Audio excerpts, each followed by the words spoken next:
शुभ रात्रि sleep stories में आपका स्वागत है। आज की कहानी है घर की यादें।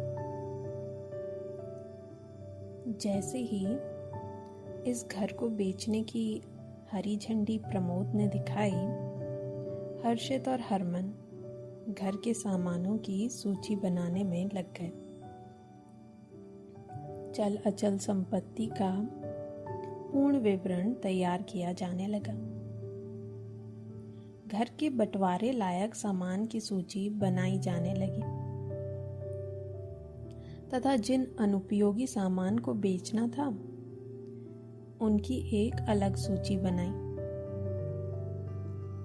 इन सूचियों को बनाते समय यह भी ध्यान में रखा गया कि कौन सा सामान कौन कब लाया था तथा कौन सा सामान कब किसको उपहार में मिला था।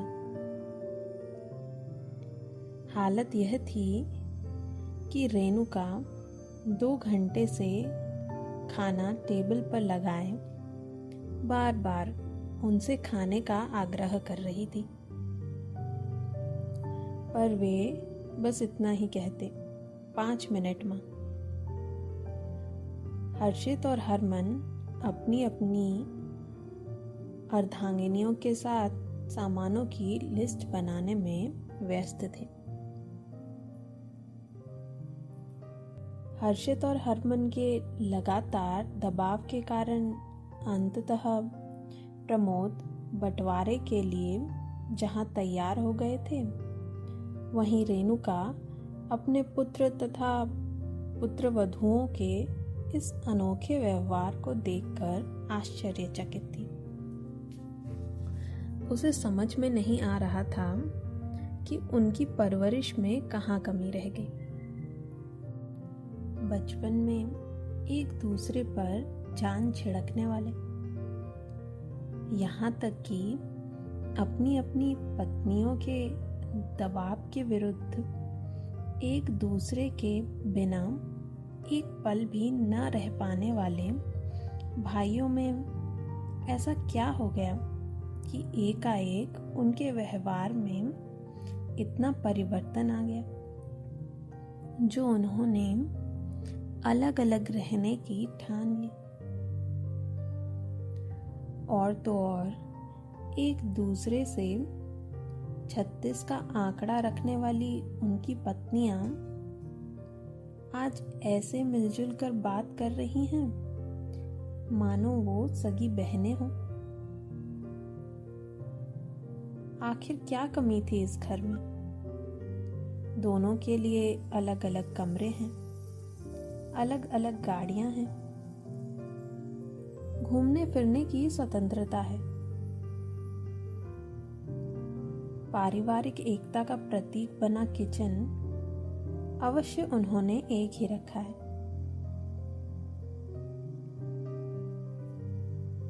रात्रि का भोजन प्रमोद के अनुसार वे एक साथ ही खाते, क्योंकि उनका मानना था इससे न केवल परिवार में प्रेम और सौहार्द बढ़ता है, वरन इस समय होती है हल्की फुल्की बातें जो दिन भर के तनाव से मुक्ति पाकर व्यक्ति असीम शांति का अनुभव करता है। पूरे परिवार को एक साथ हंसता खेलता देखकर प्रमोद जी के साथ वह भी शांति का अनुभव किया करती। उन्हें लगता था जैसे कि उनकी जीवन भर की तपस्या सफल हो गई है। प्रमोद का एक सामान्य मध्य वर्गीय परिवार था। वह सेल्फ मेड व्यक्ति थे। जो कुछ उन्होंने कमाया था, अर्जित किया था, वह उनकी अपनी मेहनत का ही फल था। वह रीजनल इंजीनियरिंग कॉलेज के प्राध्यापक रहे थे। वह न केवल कुशल अध्यापक वरन अपने विद्यार्थियों के चहेते भी थे। जिसके कारण उनके घर विद्यार्थियों की कतार लगी रहती थी। कभी वह उनके पास अपने विषय से संबंधित समस्या लेकर आते थे, तो कभी अपनी नितांत निजी समस्याओं पर उनकी राय मांगते।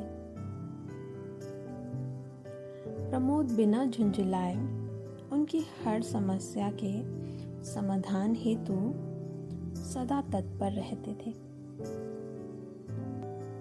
घर में दिन भर लगी भीड़ को देखकर कभी कभी तो रेणुका झुंझला जाती थी। उनके उस उदारवादी रवैये को देखते हुए एक बार उसने प्रमोद से कहा था, लोग तो पैसे लेकर भी शिक्षा का दान कुछ विशेष घंटों में ही करते हैं, क्योंकि वे धन उपार्जन के साथ अपनी स्वतंत्रता नहीं खोना चाहते। और एक आप हैं जो निस्वार्थ भाव से जब भी कोई समस्या लेकर आता है तुरंत उसके समाधान में जुट जाते हैं। आखिर ऐसा क्यों? तुम नहीं समझ पाओगी रेणुका, यह मेरा अतीत है। जब मैं इन छात्रों जैसा था, मेरे पास ढेरों समस्याएं थी, अनगिनत प्रश्न थे, किंतु उनके समाधान हेतु अपने आसपास किसी को नहीं पाता था। कभी किसी शिक्षक से पूछने का प्रयत्न करता तो अभी समय नहीं है या फिर कल आना के तीर मुझे लहूलुहान कर देते थे। शायद वे अपने इस कीमती समय को बर्बाद करने के एवज में मुझसे कुछ उम्मीद रखते होंगे, पर उस समय मेरे पास इतने साधन नहीं थे कि मैं उन्हें कुछ दे पाता। अब मैं अपने जैसे ही इन छात्रों की कुछ मदद करना चाहता हूँ। उन्होंने अतीत में झांकते हुए उत्तर दिया था। उसके बाद से रेणुका ने उन्हें कभी नहीं टोका था। वह अपने छोटे से घर परिवार में सुखी थी। हर्षित उनका पहला बेटा था।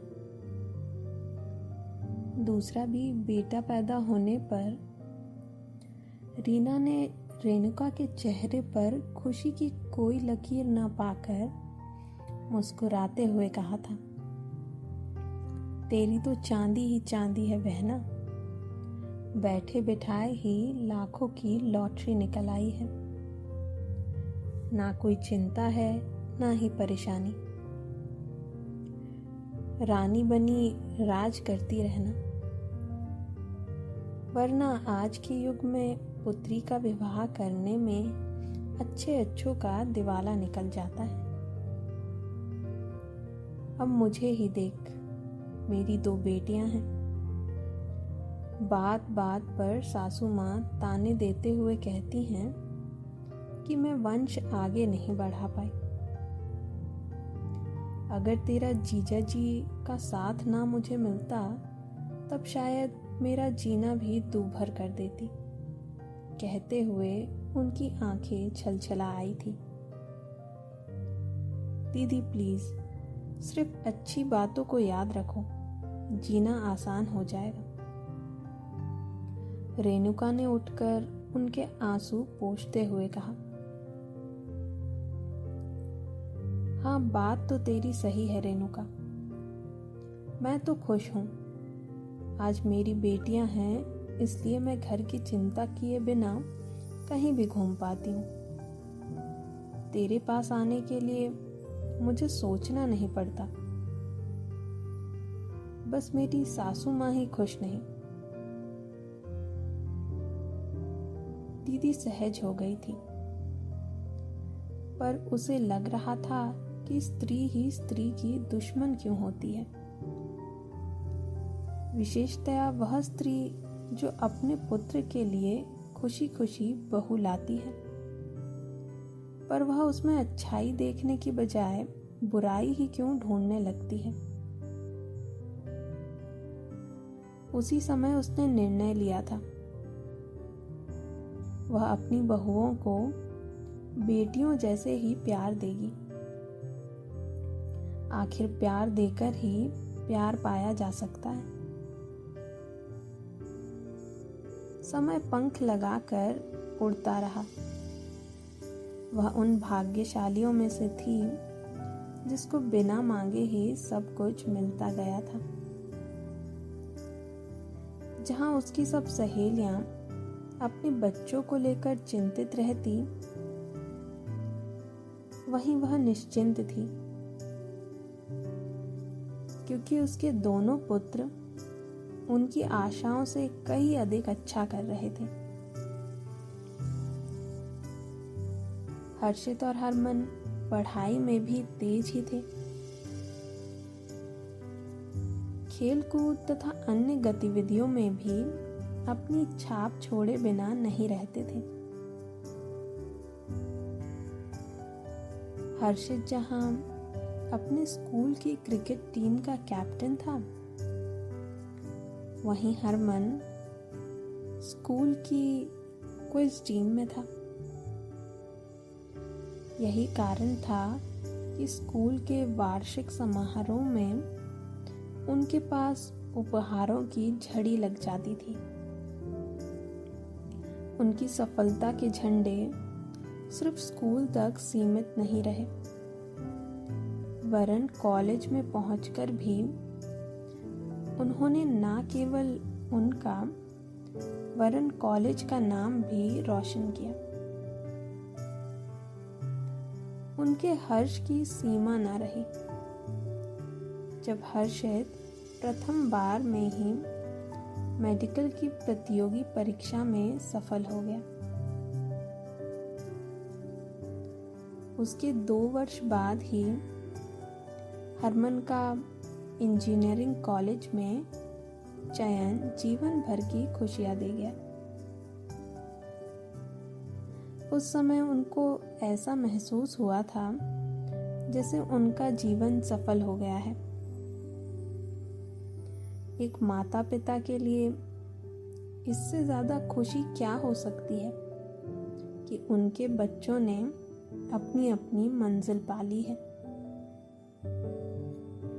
पढ़ाई के लिए बच्चों को जुदा करते हुए वह बेहद उदास हो गई थी,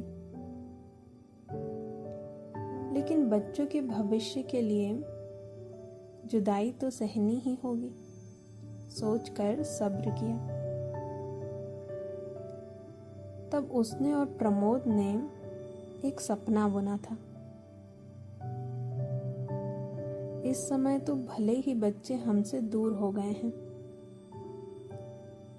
लेकिन पढ़ाई के पश्चात हर संभव कोशिश यही रहेगी कि वे सब साथ साथ रहें। इस महानगर में उन्हें अपनी मनपसंद की कोई नौकरी मिल ही जाएगी। रेणुका को पता था कि आज की युवा पीढ़ी किसी का अंकुश नहीं चाहती है। वह स्वतंत्र रहना चाहती है तथा अपनी जिंदगी अपने हिसाब से जीना चाहती है। शायद इसमें गलत भी कुछ नहीं है, किंतु यदि उनके मूल्यों के मुताबिक जीने दिया जाए तो कोई कारण नहीं है कि हम साथ साथ ना रह पाए। इससे आर्थिक सुरक्षा के साथ साथ भावनात्मक सुरक्षा तो मिलेगी ही। आपस में निहित प्रेम और विश्वास का बंधन और भी मजबूत होता जाएगा। परिवार बढ़ने के पश्चात बच्चों को आया के भरोसे छोड़ने की बजाय दादा दादी के संरक्षण में रखकर वे ज़्यादा सुख, शांति और निश्चिंतता का अनुभव कर पाएंगे। बच्चों से उसे बेहद प्रेम था। बच्चों के साथ उसे खुशी का एहसास होता था, क्योंकि उसका मानना था कि बच्चों की मासूम हंसी में ही इंसान अपना दर्द और गम भूल सकता है। उन्होंने लोन लेकर घर बनवाया था। अपनी इस योजना को क्रियान्वित करने के लिए उन्होंने एक बार फिर अपने मकान में परिवर्तन करवाया, जिससे कि एक साथ रहने पर भी वे अपनी अपनी स्वतंत्रता कायम रख सकें। हर्षित और हरमन का भी उनको मौन समर्थन प्राप्त था। कुछ सालों में हर्षित का विवाह हो गया। बहू दिव्या डॉक्टर होने के साथ साथ अत्यंत ही सुलझे विचारों की स्त्री थी। उसने घर बाहर में अच्छा सामंजस्य बिठा लिया था।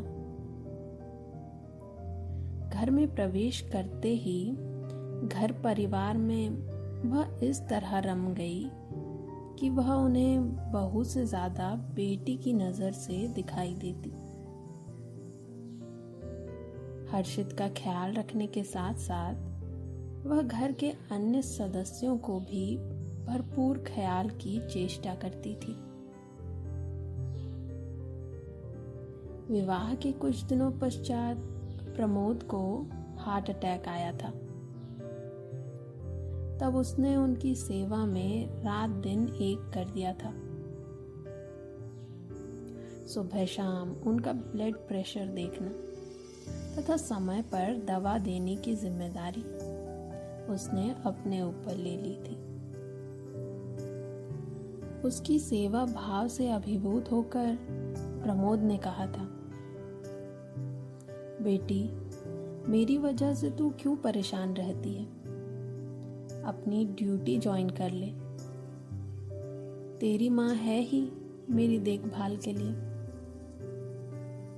पिताजी एक और मुझे बेटी कहते हैं तथा दूसरी ओर ऐसा कहकर मुझे शर्मिंदा करने के साथ साथ दुखी भी कर रहे हैं। इस समय मेरे लिए आपकी सेवा से बढ़कर और कोई काम नहीं, उसने नम्र स्वर में कहा था। सचमुच तूने हमारी पुत्री की चाह पूरी कर दी। उसकी सेवा तथा बातों से अभिभूत प्रमोद कह उठे थे। हर्षित की तरह हरमन के लिए भी उन्होंने काफी छानबीन कर अदिति को पसंद किया। दहेज की मांग ना उन्होंने हर्षित के समय की थी, ना ही हरमन के समय की। उनकी चाहत सिर्फ संस्कारवान सुशील कन्या थी जो उनके घर संसार में रम सके। अदिति उनकी आशाओं के अनुरूप ही लगी, अतः खूब धूमधाम से उन्होंने हरमन और अदिति का विवाह कर दिया। हरमन के विवाह के साथ ही बिखराव की प्रक्रिया प्रारंभ हो गई थी। अदिति बहुत ही शक्की और जिद्दी स्वभाव की लड़की थी। घर के सदस्य यदि आपस में बैठकर बातें कर रहे हों, तब ना तो वह स्वयं सबके साथ बैठना चाहती थी और ना ही वह चाहती थी कि हरमन उनके साथ बैठे। अगर कभी हरमन और दिव्या बात करते दिख जाते, तब तो वह जल भुन कर अपना आक्रोश हरमन पर निकालने लगती थी। छोटी छोटी बात पर रूठकर मायके जाना तो उसके स्वभाव में शामिल हो गया था। उसके विचित्र स्वभाव ने उसके परिवार की सुख शांति भंग कर दी थी। सदा चहकने वाला हरमन भी अपने अंतः कवच में कैद होने लगा था। अदिति को जाने ऐसा क्यों महसूस होता था कि दिव्या को उसकी अपेक्षा अधिक सम्मान मिलता है। उसने सैद्धांतिक रूप से दोनों बहुओं को घर के कामकाज से अलग रखने का फैसला कर रखा था, क्योंकि उसे लगता था स्त्रियों में मनमुटाव घर के कामों से ही होता है। अतः काम के कारण कोई झगड़ा ना हो, इसलिए उसने दिव्या के समय ही खाना बनाने के लिए कुक रख ली थी। घर के अन्य कार्यों के लिए काम करने वाली थी ही। यह बात अलग है कि अगर किसी को कुछ स्पेशल बनाना हो तो वो मना नहीं करती थी। आखिर मना भी क्यों करे? जितना यह घर उसका है उतना ही उन दोनों का भी तो है।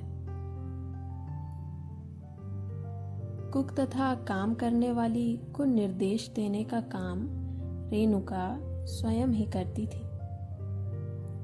रोजमर्रा के सामान्य काम के अतिरिक्त यदि अन्य कोई काम होता या कोई स्पेशल डिश बनानी होती तो दिव्या या अदिति का इंतजार करने की बजाय स्वयं बना लेती थी। दिव्या तब भी कभी कभी उनकी सहायता करवाने किचन में आ जाया करती थी, जबकि अदिति किचन में झांकती भी नहीं थी। उसे अपनी बेड टी से लेकर खाना नाश्ता तक अपने कमरे में ही चाहिए होता था। रात्रि का भोजन भी वह अकेले अपने कमरे में ही करना चाहती थी। ऐसा करके वह सदा यही जताने का प्रयत्न करती कि उसे किसी की परवाह नहीं है, वह जो चाहे कर सकती है, जहां चाहे जा सकती है।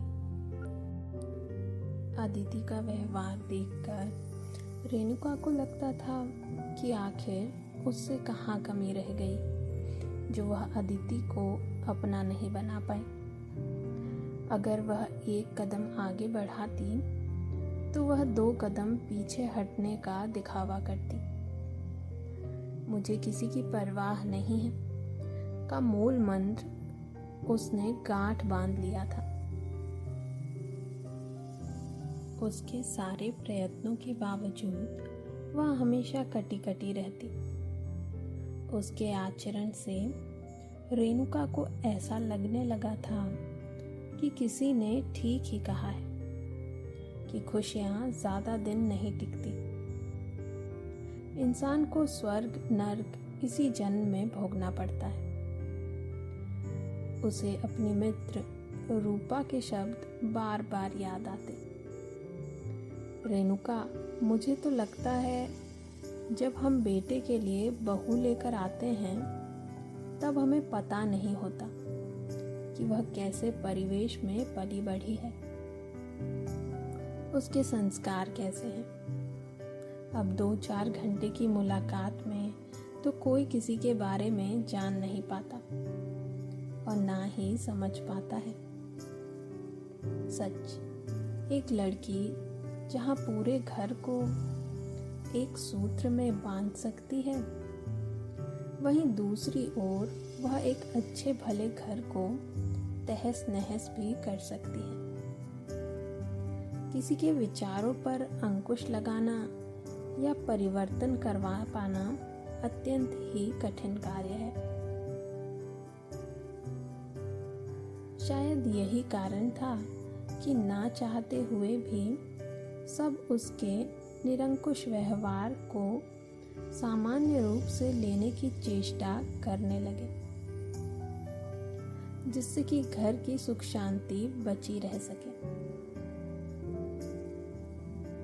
आखिर प्रमोद ने उसकी समस्या का हल खोजने की कोशिश की। उसे नौकरी करने के लिए प्रोत्साहित ही नहीं किया, वरन अपने प्रयत्नों से उसकी योग्यता अनुसार एक अच्छी कंपनी में पब्लिक रिलेशन पद पर नियुक्ति भी दिलवा दी। उनके प्रोत्साहन और पहल पर अदिति ने भी एक ऑफिस में नौकरी कर ली। अब उसका ज्यादातर समय बाहर गुजरने लगा कि अब स्थिति में सुधार आएगा। काम में व्यस्त होने के कारण अब शायद वह स्वयं भी घर के छोटे मोटे झगड़ों से उबर सके तथा अन्य भी सुख शांति से रह सके। स्थिति थोड़ी संभलती लग रही थी। एक दिन वह और प्रमोद बाहर लॉन में सुबह की हल्की धूप का सेवन कर रहे थे कि हरमन और अदिति उनके पास आकर बैठ गए। अप्रत्याशित स्थिति देखकर प्रमोद ने पूछा, क्या बात है बेटा? क्या तुम दोनों को कुछ कहना है? पापा, हम चाहते हैं कि इस मकान को बेचकर 3 बेडरूम वाले 2 फ्लैट खरीद लें। इन्होंने एक प्रॉपर्टी ब्रोकर से बात कर ली है। वह इस मकान का 3 करोड़ देने की बात कर रहा है। इतने में 2 फ्लैट आराम से पॉश लोकेलिटी में मिल जाएंगे। अगर कुछ लगाना पड़ा तो बैंक से लोन ले लेंगे। कोशिश यही रहेगी कि दोनों फ्लैट एक ही अपार्टमेंट में मिल जाएं। आपका जिसके पास रहने का मन हो रह लीजिएगा। अदिति ने प्रमोद से प्रोत्साहन पाकर अपनी बात रखी। लेकिन बेटी, इस बंगले के रहते फ्लैट खरीदने का क्यों सोच रहे हो? अचकचाकर प्रमोद ने पूछा। पापा, आजकल बंगले की देखभाल करना बड़ा कठिन काम है। साथ ही सिक्योरिटी भी ज्यादा नहीं होती। आजकल चोरियां भी कितनी हो रही हैं। फ्लैट में इन सब का डर नहीं रहता। इसके अतिरिक्त बड़े होते बच्चों को भी अलग कमरा चाहिए होगा। अभी भी कभी कोई गेस्ट आ जाता है तब भी समस्या हो जाती है। अदिति ने अपना पक्ष रहते हुए स्वभाव के विपरीत नर्म स्वर में कहा। हर्षित से भी बात कर लो। तुम दोनों को जैसा ठीक लगे वैसा ही करो।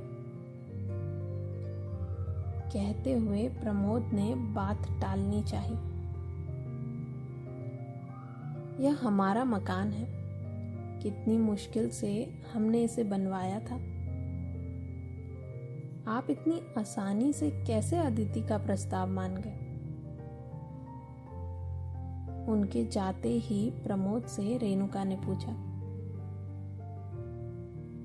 रेणुका, हम अपनी जिंदगी जी चुके हैं। अब बच्चों को अपनी जिंदगी जीने दो।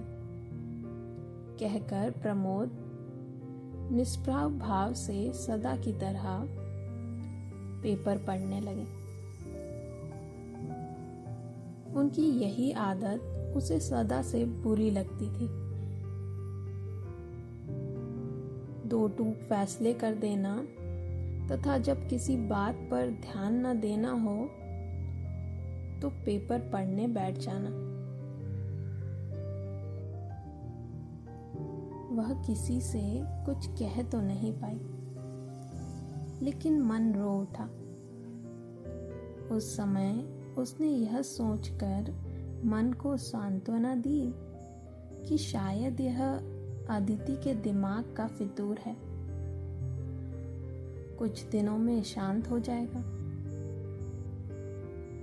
या फिर शायद हर्षित और दिव्या ही उसके इस प्रस्ताव को ना माने। लेकिन ऐसा कुछ नहीं हुआ।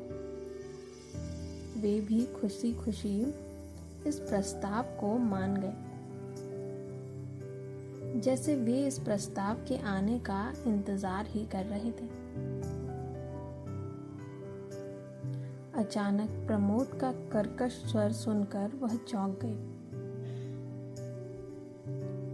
हर्षित और हरमन को किसी बात पर बहस करते देखकर वह कह रहे थे, वाह बेटा वाह, आज तुम इस बात पर बहस कर रहे हो कि इस जीवी में दोनों का पैसा लगा है, अतः इसको कौन रखे। कल को शायद तुम दोनों हमसे बिना पूछे यह फैसला भी कर लो कि 6 महीने हम हर्षित के पास रहेंगे तथा 6 महीने हरमन के पास, या मैं हर्षित के पास रहूं तथा तुम्हारी माँ हरमन के पास रहे। और शायद हम दोनों में से किसी एक के ना रहने पर खाना देने की जिम्मेदारी एक लेगा तथा बीमारी में दवा देने की दूसरा। अब तक तुम दोनों अपनी मर्जी करते रहे, लेकिन अब मेरी बात सुन लो। मेरे जीते जी इस घर का बंटवारा नहीं होगा और ना ही यह बिकेगा। जिसे यहाँ रहना है वह रहे, जिसे जाना है वह जाए।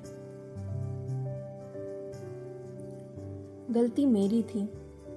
मैं सदा तुम्हारी जायज और नाजायज मांगों को यह सोचकर पूरा करता रहा कि तुम लोग खुश रहो। हमने तो अपनी जिंदगी जी ली, हम क्यों बच्चों को उनकी खुशी से महरूम रखें। लेकिन मेरा यह सोचना ही मेरी गलती थी। तुम दोनों ना केवल अलग हो रहे हो, वरन इस यत्न से सींचे घर का बंटवारा, इसमें रचे बसे प्यार, विश्वास, त्याग और बलिदान की भावना को भी तोड़ने का प्रयास कर रहे हो। वरना यह नहीं होता कि यह मैंने खरीदा है या यह मुझे उपहार में मिला है, इसलिए यह मेरा है। जिसमें दोनों का पैसा लगा है, उसे यदि दूसरा रख रहा है तो रखने वाले को उसके पैसे लौटाने होंगे। लेकिन उन सामानों का क्या होगा जो मैंने और तुम्हारी माँ ने खरीदे थे? सामानों को तुम बेच सकते हो, लेकिन उन यादों का क्या होगा जो इस घर में रची बसी हैं? बेटा, जब रिश्तों में स्वार्थ आ जाता है तब रिश्ते टूटने लगते हैं, और मैं इन रिश्तों को टूटने नहीं देना चाहता, क्योंकि तोड़ना बहुत आसान है पर जोड़ना बहुत ही कठिन। कहते हुए उनकी आवाज कपकपा उठी थी। कुछ रुककर स्वयं को संयमित कर उन्होंने पुनः कहना प्रारंभ किया, तुम अपने अलग अलग घर बनाना चाहते हो, अलग रहना चाहते हो तो शौक से रहो, हमें कोई आपत्ति नहीं है। लेकिन दिलों में दरार मत पैदा करो। टूटे घर को एक बार जोड़ा जा सकता है, लेकिन दिलों में आई दरार को पाटना बहुत ही मुश्किल है। यह भी मत भूलो, केवल चार दीवारियों से या उसमें उपस्थित महंगे महंगे सामानों से ही घर नहीं बनता है। घर बनता है उसमें रहने वाले लोगों से। प्रेम और विश्वास के धागों में बंधे लोग ही ईंट पत्थरों से बनी चार दीवारी को घर बनाते हैं। मैं सोचता था कि मेरे घर की नींव, जिसे हमने प्यार और विश्वास से सींचा है, अत्यंत ही सुदृढ़ है। उसे चक्रवाती तूफान भी नहीं हिला पाएगा। लेकिन यह बड़ी ही कमजोर निकली। तभी तो जरा सी आंधी पानी से ही हिल उठी। इस घर से हमारी यादें जुड़ी हैं, स्वप्न जुड़े हैं। जब तक हम हैं तब तक हमें यहीं रहने दो, कहते हुए वह भावुक हो उठे थे। गला रुंध गया था। वे अचानक उठे और अपने कमरे की ओर चल दिए। सदा शांत रहने वाले प्रमोद भी मर्मभेदी बातें सुनकर रेणुका निशब्द रोने लगी थी। प्रमोद को उठता देख वह भी उठकर उनके पीछे चलने के लिए उद्धत हुई। मन चीख चीख कर कह रहा था, दीदी तुम ही ने कहा था कि तुम्हारी लाखों की लॉटरी निकल आई है। क्या यही होता है लाखों की लॉटरी का सुख? दीदी कुछ दिन पूर्व ही अपनी सांसारिक जिम्मेदारियों को पूर्ण कर चारों धाम की यात्रा पर गई थी। उन्होंने इस यात्रा का प्रस्ताव उनके सामने भी रखा था, किंतु वही मोह के जाल से स्वयं को मुक्त नहीं कर पा रही थी। प्रमोद कहीं घूमने का प्रस्ताव भी रखते तो वह मना कर देती। उसे लगता था जब जाना है तो सब मिलकर चलें, पर ऐसा कभी नहीं हो पाया। यह अवश्य है, जब जब हर्षित और हरमन को अवसर मिलता वे चले जाते थे, पर तब भी उसे उनका जाना कभी गलत नहीं लगा। वह उनकी बुराइयों में भी अच्छाइयां खोज लिया करती थी।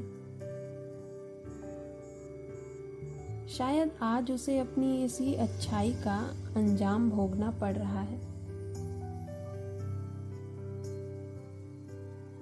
माँ प्लीज हमें क्षमा कर दीजिए, हम भटक गए थे। हम कहीं नहीं जाएंगे, हम दोनों आपके साथ इसी घर में रहेंगे। पापा से भी हम अभी जाकर क्षमा मांग लेते हैं। पापा की प्रतिक्रिया देखकर हर्षित और दिव्या ने उनके पास आकर क्षमा याचना के स्वर में कहा था। अभी वह अपना हाथ उनके सर पर रख भी नहीं पाई थी कि हर्षित और दिव्या को उनके सामने झुकता देखकर अदिति क्रोध से कांपते हुए अंदर चली गई थी, तथा हरमन भी उसका अनुसरण करते हुए अंदर चला गया। कुछ देर के लिए तो यह तूफान थम गया, किंतु बारिश होने की संभावना अभी भी बाकी थी। बारिश हल्की होगी या अपनी तीव्रता से विनाश की ओर ले जाएगी, इसका किसी को भी पता नहीं था। पर उसने भी सोच लिया था, वह हारेगी नहीं। ना ही झुकेगी। वह हर तूफान का सामना पूरी दिलेरी से करेगी।